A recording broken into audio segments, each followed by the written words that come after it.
За сайн бацгаана уу. За ямар ч байсан удаагийнхаа сэтгэлээр ингээд аа сарын кандлаас эхлээд шинжилгээгээ хэвтүүлж байна. За бүгдээр хамт за энэ дээр өмнө ярьж байсан өмнөх 7 хоногийн шинжилгээнд дээр сарын кандлууд маш булш дэш өсөлттэй байгаа. Weekly-гээр маш өсөлттэй булш байгаа. Тэгэхээр хэд хэдэн цаг дээр сэрээдсэн тэр сэрээнүүдийг маш сайн бариад дээш өсөд байгаа гэдгийг хэлсэн. Тодорхой хэмжээний correction орж ирээд үргэлжлүүлээд өсөх болов гэсэн за бага зэргийн ойлд орж ирээд буцаад өссөн байна. За энэ бол одоогийн макро эдийн засгийн байдалтай холбоотойгоор маш том өсөлтийг үзүүлж байна. Яагаад тэгэхээр одоо энэ тогтворгүй байдал саяхан хэдэн өдрийн өмнө болсон Fed meeting буюу одоо Америкийн нэгдсэн улсын одоогийн хүүгээ тогтоодог өсөх үү хэвээр нөлтөйг өгдөг шийддэг тэр явгаар Паул Jeremy Powell бодлогын хүүгээ хэвээр нүлтээгээд дараа нь яриа өгдөг байгаа. Тэр ярианы өнгө аяс маркетад маш их нөлөө үзүүлдэг. Тэгэхээр тэр яриан дээр uncertainty гэдэг үг маш олон удаа хэрэглэгдсэн. Uncertainty гэдэг үг бол одоо тодорхойгүй байдалтай. Ерөнхийдөө Трампын тавьж байгаа энэ тарифын асуудлуудаас болоод худалдааны дайн энэ зүйлээс болоод маркетад бол маш тийм тодорхойгүй байдал үүсэж байгаа. Үүнээс болоод алтны үнэ өсөд байгаа. Тэгэхээр энэ дэрүүсээ бараг correction орохгүйгээр засвар хөдөлгөөнд тийм ч их орохгүйгээр тэгээд буцаад өсөө явцсан. За тэгэхээр ямар ч гэсэн өмнөх шинжилгээнд дээр хэлсэн за өдрийн цаг дээр daily candle-ийн юуг харах хэрэгтэй. За өнгөрсөн 7 хоногт бол одоо жишээлхэд энд байсан гэсэн үг шүү дээ.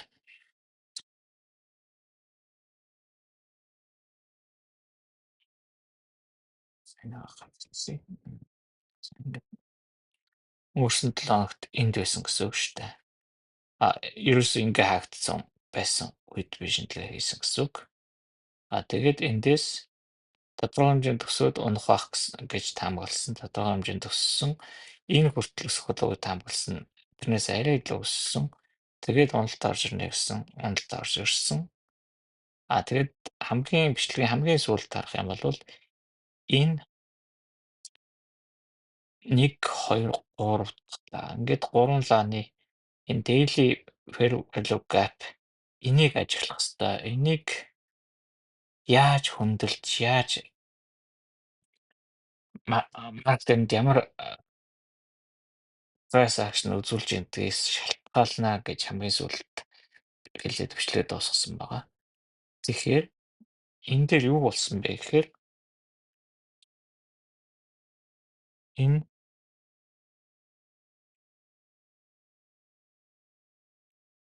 Standard Fair Value Gap daily. За энийг 4 цаг дээр тавиад харах юм бол ийм байдалтай. Доош орж ирсэн. Тэгээд унсан. Ялангуяа нэг буцаад дэлгүүрээр нь тавиад харах юм бол энийг яг сөрхөн. Тэгэхээр за буцаж орж ирсэн ч гэсэн буцаж Хатаад гэр бүлийн кабинет 50% дээр удаанлаа хаагдаад дараагийн лаа гарч ирээд бага зэргийн онолд үзүүлээд буцаад өсөөд дээр нь хаагдаад ингээд буцаад дэш явцсан. Тэгэхээр энийг энэ гэр бүлийн кабинет 50% хөндлөөд дэш явцсан гэсэн. За тэгээд тэр чигтээ өсөд ийм там бүсэлт үзүүлсэн байна гэсэн үг шүү. За тэгэхээр одоо буцаад мантлын дээр. За мантлынхаар үнэхээр маш өсөлттэй том лаа гарч ирж байна. Тэгээ одоо ингээд аа нэгд өдөр маркет онгооход тэр болвол 3 сарын сүүлчийн буюу 31-ний өдөр байна.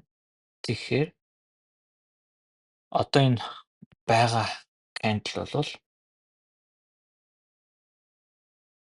сар арай дуусаагүй байгаа кандл гэсэн үг. За тэгэхээр энэ сарын кандл яаж хаагдах вэ гэдгийг бид нар харна. Мэдээж энэ сарын кандл одоо нэг өдрийн дотор дэшээ тодорхой хэмжээнд өсч болно. Гэхдээ буцаагаад зүүгээ татах бах тий. Ингээд харах юм бол бүхэл сарын кандлууд дээдэлтэй баг ихэвчлэн бага ч гэсэн эсвэл том тий ийм зүйтэй байгаа. За энэ кандл яваад баг зүүг шүү ингээ хаагдсан. Гэхдээ энэ ямар үед гарч ирсэн кандл вэ гэхээр энд тодорхой хэмжээний correction ороод мөнгөд орж ирсний дараа хүчтэй өсөлт орж ирэхдээ баг зүг ушгүй хаагдсан. Тэрний дараагийн лаанууд бол ингээд зүйтэй татагтаад хаагдсан. За энэ дахиад тодорхой хэмжээний за correction гэдэг одоо засвар хөдөлгөөн гэдэг энэ зүйл үнээ үнийн хувьд орж ирж болдог. Эсвэл цаг хугацааны хувьд бас орж болдог. Үн төдийлөн өөрчлөгдөхгүй ч гэсэн цаг хугацааны хувьд хэсэг амралт авч яваад цаашаа өргөжлөлт үүснэ. Тэгэхээр энэ бол яг тийм цаг хугацааны хувьд амжилт авсан. Тэгээд цаашаа өргөжлөл өссөн тийм кандл. А эдний хувьд бол тодорхой хэмжээний үнийн амжилт орж ирээд өргөжлөлт өссөн. За тэгэхээр энд тодорхой хэмжээний уналт орж ирчаад 2 сарын турш уналтын улаалаатай байж байгаа. Дараа нь өсөлтийн ногоонлоо гарах зэрэгтэй том хүчтэй өсөлт орж ирсэн. За тэгээд баг дээрээ зөвгөш хум хаагдсан. Харин дараагийн лаа нь тодорхой хэмжээний нэлээд дээрээ урт зүйтэй ингээ хаагдсан байна. Эндээс дараагийн лаа бол бүр гайптай өсөөд энэ тарифтай холбоотой мэдээнүүдээс болоод гайптай өсөөд ингээ дэшээ өссөн. Гэхдээ ингээ харах юм бол өмнөх ингээ харъя. За эндээс сасар хөдөлгөөн орсны дараа хүчтэй өссөөд дараа нь өссөн ч гэсэн буцаад зүү татсан 3 дахь кандл. Энэ бол одоо энэ засвар хөдөлгөөн орж ирсний дараах энэ 3 дахь кандл байна шүү дээ. За иймэрхүү дүр зургийг ингээд олон газраас ажиглаж болохоор байна тийм ээ. Энд бас хүчтэй ногоон кандл гараад ингээд энэ 3 дахь кандл нь бас зүү татаад ороод ирсэн. Тэгэхээр нэгд өдөр маркет онгоогоод магадгүй тодорхой хэмжээнд өссөн ч гэсэн зүү татаад нэлээд том зүүд үүсэх бас аргагүй. Гэхдээ маркетинг тэр тодорхойгүй байдлаас болоод а илүү өсөх талдаа л илүү байх боломжтой. Яагаад тэгэхээр ард бол угаасаа эртнээсээ олон жилийн югаар safe haven буюу одоо нөгөө маркет тогтворгүй үед хамгийн үнцний хадгалж чаддаг тэр зүйл алтал байж ирсэн. Тэгэхээр одоо за маш их хэмжээний мөнгө менеж хийдэг, их хэмжээний мөнгө хөрөнгө оруулалт гэдэг хөрөнгө оруулагчд бол мөнгөө ийм тогтворгүй тааш нь хийх вэ? их уналт үзүүлэхгүйгээр хадгалаад тэ ямар ч байсан бүр алдагдал хүлээхгүй хадгалаад үлдээх тэр asset тэр хөрөнгөө оруулдаг. Тэгэхээр энэ нөхцөл одоогийн байдлаар ерөөсөө ардтал бол хамгийн найдвартай гэж үзэгдэж байгаа. Үе үедээ гэж үзэгдэж ирсэн. Одоо ч гэсэн яг тэр сэтгэл зүгээр бүгдээрээ алтан дээр хөрөнгө оруулж байна. Энэ тэр чигтээ өссөөр байгаа 3500, 4000, 5000 гэж бас уусах аргагүй. Хэрвээ нөхцөл байдал дотор хөх хэвээрэл байсан нөхцөл да. Одоо Америкийн маркет дээр recession буюу хямрал болох уугүй юу гэдэг дээр олон шинжээчд шинжилгээ хийгээд дүгнэлтээ гаргаад ямар ч гэсэн 50% буюу 50% буй магадaltaй хямрал болох магадaltaй гэж үзэж байгаа нэгжт маш олон байна. Тэгэхээр ийм нөхцөл байдал үүсэж байгаа. За жишээлбэл Warren Buffett гэдэг алдартай хөрөнгө оруулагч а, маш их хэмжээний хэд 324 төр билүү маш их хэмжээний бэлэн мөнгөтэй ингээд хямрал болно гэж тооцоодод маш их хувьцааг зарчилсан ингээд сууж байгаа. Тэр энэ мэтлэнгийн хүмүүс ийм тогтворгүй нөхцөлд алтан дээр л хөрөнгө оруулж байгаа учраас алтан гэд ерөөсөө баг засвар хөдөлгөөн баг авахгүйгээр ингээд өсөд байна. Тэр энэ цаашдаа өсөөч дэш өсөх боломжтой. Тодорхойлолтын засвар орж ирээд л өсөд байх боломжтой. Тэр одоо энд байгаа бараг гантл ногоон хаагдах нь бол тодорхой. Тэгэхээр харин дээрээсээ хэр зэрэг зүйтэй ногоон хаагдах гэдэг бид нэр харж эндээс тодорхой хэмжээний хэрвээ данктай байгаа хүмүүс байвал тодорхой хэмжээний ашигаас бас буруутгахгүй байх ашиг авснараа өвдөхгүй гэж хэлдэг. Тэгэхээр гэхдээ санамжийн сарсан ч өргөжлөл өсөх учраас хэрвээ нэлийн доороос гоё оролттой байгаа бол одоо хугацаанд барьсан нь илүү зөв болох байх. За ямар ч байсан сарын кандл бол ийм байдалтай байна. А 31-ний өдөр сарын сүүлчийн өдөр учраас нэлийн савлгаа орж ирэх боломжтой. Тодорхой хэмжээнд төссөн ч гэсэн нэлийн унаад зүү татах бас боломжтой гэдгийг юуны төрөнд сая. За тэгээд weekly-гээр харъя. За weekly дээр би нэг өмнөх бичлэгтэр хоёр янзын сэрээ зурсан. Энэ хад ягаан өнгөтэй нь line chart-аар зурсан сэрээ. Энэ ногоон өнгөтэй нь болохоор candle даагаар зурсан сэрээ. Тэгээд өмнөх 7 хоногт л энэ ягаан өнгөтэйг нь илүү бариад байна уу гэж ингэж ажиглаж байсан. Ингээд харин одоо ингээд харах юм бол ногооны нь илүү барьж байгаа дур зүрхтэй харагдаж байгаа учраас энэ ягааныг давхартаад байгаа учраас нэг босдогчээ. За ингээд энэ weekly ногоон сэрээ.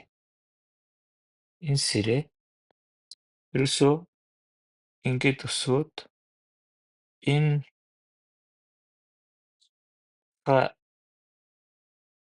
сэрээний тусгай зураасыг тодорхой хэмжээнд хүрээд буцаж буусан ч гэсэн дээшээ гарч ирээд дахиад сэрээний энэ шугам маань саппорт болоод эндээс дээшээс явчлаа. Тэгэхээр ерөнхийдөө бол энэ сэрээний бүр дедлайн руу өсөх нь баг тодорхой ч гэмээр харагдаж байна. Тэгэхээр за одоо энэ сэрээнд бас арай хөрөхгүй ингээд эндээс өсөөд явцсан тал байгаа биз. Тэгэхээр эндээс өсөөд ингэж ирээд өшөө эндээс бага зэрэг өсөж ирээд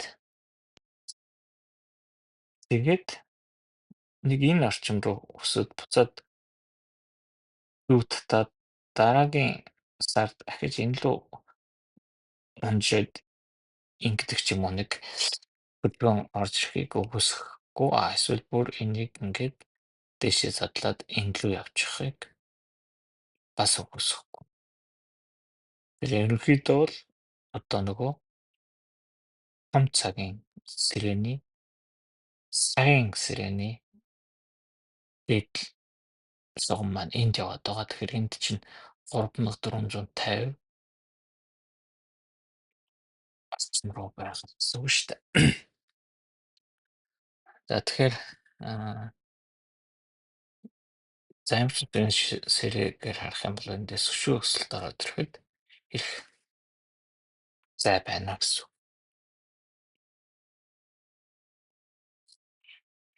За weekly-гээр мэдээж ингээд стил хүчтэй аптрендтэй өсөлттэй байна гэсэн үг.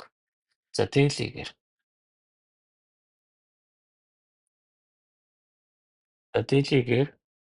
сүүлийн 2 өдөр бол бүр маш том өсөлт.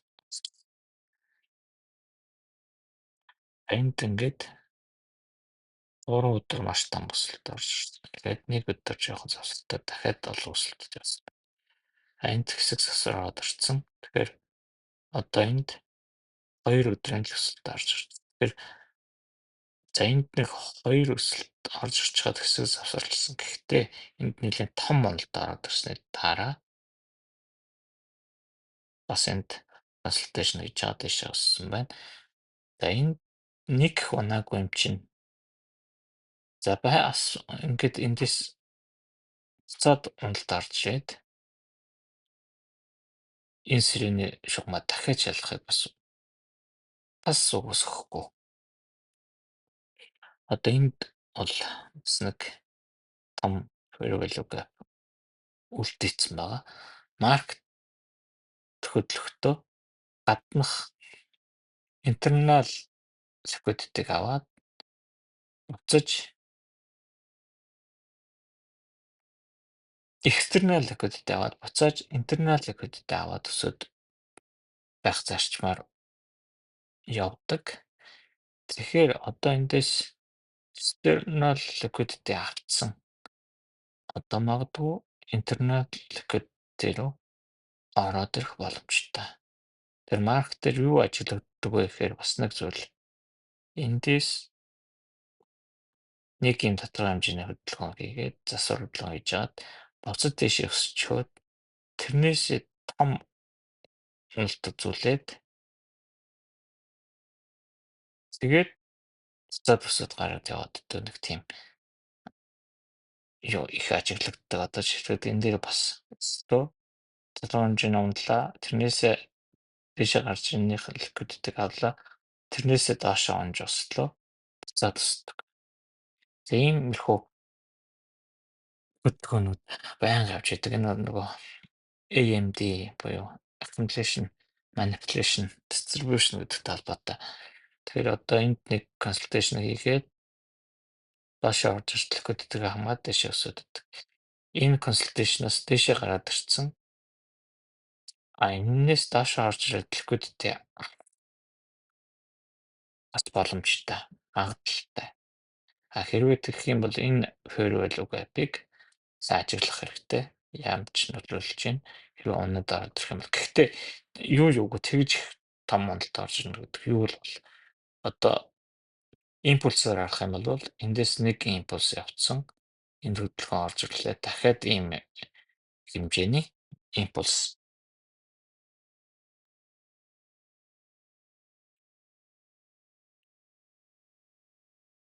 ийм юм уу? Эсвэл ийм юм уу? Хэмжээний импульс хөдөлгөөн явчих магадлал бас бий.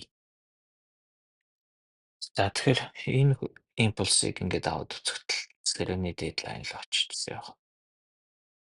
За тэгэхээр энэ хэмжээний импульс явчих боломж бий. Тэгэхээр ерөөсөө энэ дээр бол нэг засвар орохгүй ингээл зүр бод энэ төгсчих гэж бас үгүйсэх ямар ч арга байхгүй. Маркетинг нөхцөл байдлаас болоод тогтворгүй байдал. uncertainty гэдэг байгаа учраас за ийм байдалтай. За тэгэхээр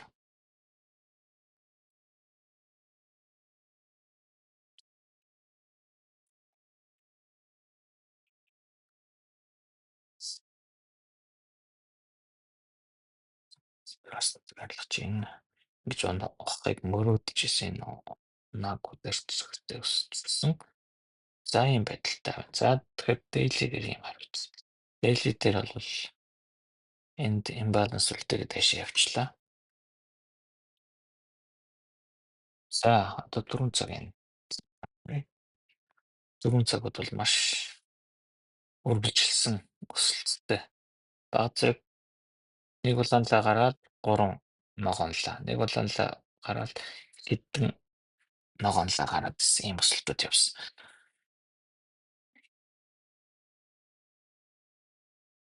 За энэ нэг цаг дээр буюу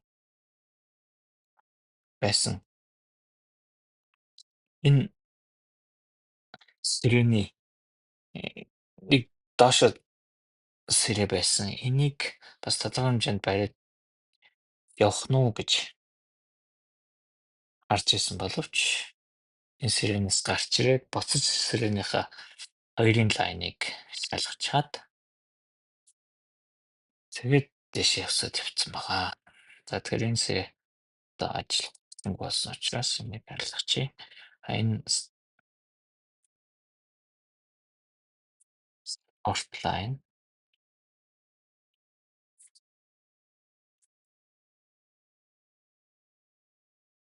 нэг юм саппорт байсан.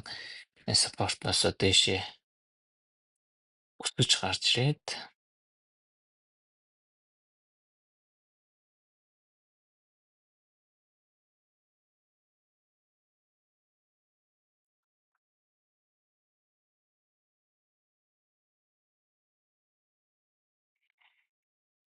энэ саппортыг бариад байсан.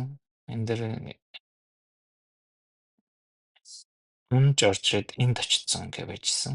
Өмнөх 7 хоног. За эндээс ахад спорта бариад унсан. Буцаад дэше гарч ирсэн. Энэ дээр нэг хэсэг консультацийн гэж чад буцаад онцгсон. Тэгээ эндээс өсөж гарч ирээд дагж унж орж ирээд энэ харна маш их консультацийн цуглуулга хийгдсэн. Дэше дошоо энэ support resistant болоод яваад байсан.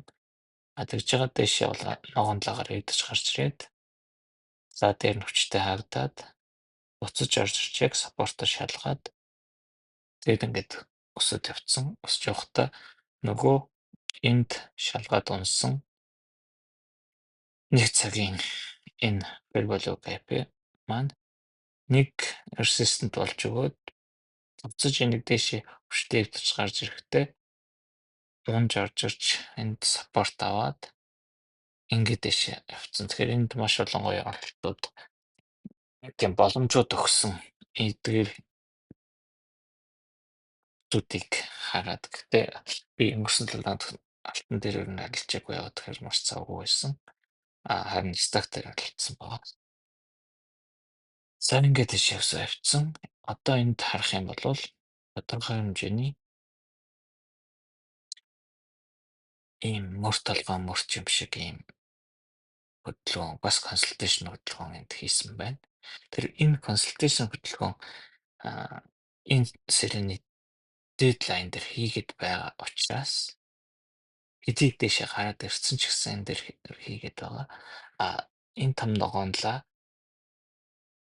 дээшээгаа бодогоор зүүнээс дээшээ гарч хаагдаж чадаагүй байгаа нь бас тодорхой хэмжээний засвар хөдөлгөөн ороод ирэх. Энэ хувьд indecision буюу шийдвэргүй хөдөлгөөнд планууд харагдаад байгаа учраас бас тодорхой хэмжээний засвар хөдөлгөөн ороод ирэхийг үгүйс аргагүй байдалтай байна. Энд ч гэсэн дээшээ гарч хаагдаж чадаагүй. За тэгэхээр энэ ингээд нэг мөртлөгөө мөр шиг байдалтай. Гэхдээ энэ чинь ингээд нийтдээ accumulation zone болчихж байна. Энэ accumulation zone-оос дээшээ гарч manipulation хийж чад буцаад distribution хийгээд ороод ирэхийг орж ирээд энэ лайн руу буцаад явчих гэж бас магадaltaй л харагдаж байна. Нэг цагаар, бага цагаар авах юм бол том цагаараа хэдий өсөлттэй байгаа ч гэсэн хэрвээ тэгэх юм бол нөгөө Монтли байдлаар зүү татах бас боломж харагдаж ил байна. За энэ бол нөгөө midline ба штэ. Сирений midline. Том цагийн сирений midline дээр ингээд хэрвээ midline дээрээс эндээс спорт аваад явах юм бол дараагийн line энэ тоо энэ хүртэл өсөлт. Нөгөө түрүүний ярьж ирсэн энэ том импульс хөдөлгөөн эндээс явчихсан. Багч бас үүсэх аргагүй. Гэхдээ яг энэ сартаа биш мэдээж 3 сарын зүү татад дуусгаад нэг өдрийн дотор ингээ өсчихнө гэж байхгүй. Тэгэхээр зүү татад дуусгаад тодорхойлжтой коррекшн орж ирээд 4 сар эхлээд 4 сартаа багтаагаад ингээд өсчих боломжтой. За нэг цагийн ланд ийм байна. Тэгэхээр одоо бидний ажиллах хэвээр зүйлүүд гэх юм бол за нэг цагийн ландынд байгаа fair value gap-ыг энд хөндлөөд дэше явцсан байна. Тэр энэ хөндлөөд дэше явсан энэ fair value gap-ыг за энэ яг одоо ажиллаад хангалттай хөрхөн ажилласан гэж үзээд энийг шилжүүлчихье. Нэг шилжүүлээд энэ дээр тавьчихсан.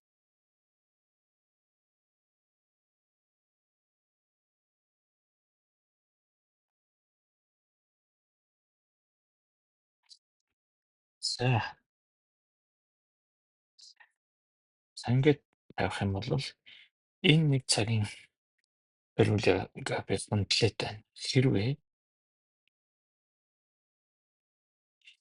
энэ өсч гарч ирээд буцаад энийг эвдээд орж ирэх юм бол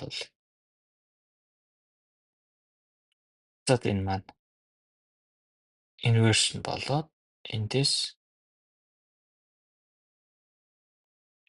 оролт хийгээд эндээс хэмжээний сэл орох боломж өгч магадгүй юм. За энийг ямар ч гэсэн ажиллах хэрэгтэй гэж бодож байна. За нэг цаг байна. За 15 минут дээр бол 7 хоногийн хугацаатай шинжилгээ хийж байгаа учраас 15 минутаас доош цагаар шаардлагагүй. 7 хоногийн асуудал ярьж байгаа учраас за нэг цагаас дээшгээр за 4 цагийн кандилыг ажиглая. 4 цагийн кандил хэдий өссөн ч гэсэн энэ кандилаас дээшээ гарч харагддаг. Хэдий зүү татсан ч гэсэн. Тэгэхээр энэ дээр нэг хаммер гэдэг лаа гарцсан байна. Энэ хаммер бол бас трендийг эргүүлчих магадaltaй лаадаг. Тэгээ энэ хаммер лаа гарсан учраас одоо энд харж штэ улаан хаммер дожи маягийн дээрээ битээ. Энэ бол нэлээд тийм одоо эндээс ингээд том улаан лагаар зэх юм бол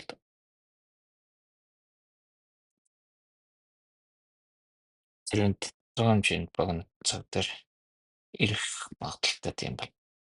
4 гараа авчина. Тэр одоо дараагийн 4 цагийн лаг ажигласан дээр болж таарж байна. Маркт онгоогоод дараагийн 4 цагийн лаг яаж татах. Энийг эвдээд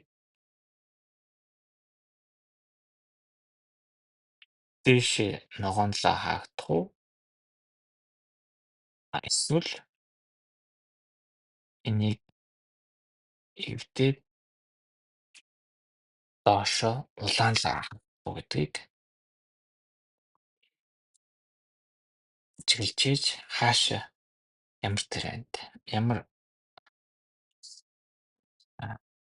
трейд хийх боломж гарч ирэх нь гэдгийг харах юм байна да. За тэгэхээр 4 цагийн лаа бол ерөнхийдөө 4 цагийн лаа яаж хаагдахаас галаад